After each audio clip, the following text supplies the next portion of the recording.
അല്ലേ? എടി നീ എന്തിനാണ് പേടിക്കുന്നത്? നമ്മളായിട്ടൊരു പ്രശ്നത്തിന് പോകുന്നില്ലോ അല്ലേ? അതൊന്നുമല്ല എന്റെ അക്ബറെ, ആ രഞ്ജന് നിന്നോടാണ് വൈരാഗ്യം. അതെന്താ നിനക്ക് മനസ്സിലാവാത്തത്? എടാ അനൂപേ, അവന്മാരെ പുറത്ത് ഈ നാളെ കൊണ്ടുവന്നു, നമ്മൾ ഏറി പെരുമാറി. അതിനിപ്പോ എന്താണ് പ്രശ്നം അല്ലേ? എടാ നീ എവിടേക്കെങ്കിലും ഒന്ന് മാറ്. എന്തെങ്കിലും പ്രശ്നം ഉണ്ടായാൽ ജീവനും ഇവിടെ ഇല്ല. ഈ ചീള് കേസിനൊക്കെ ജീവനില്ലെങ്കിൽ എന്താ?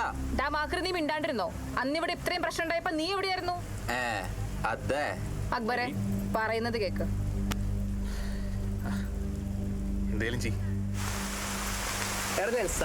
തല്ലിന്റെ കാര്യത്തിൽ 3 തരക്കാരുണ്ട്. തല്ല് കൊള്ളുന്നോര്,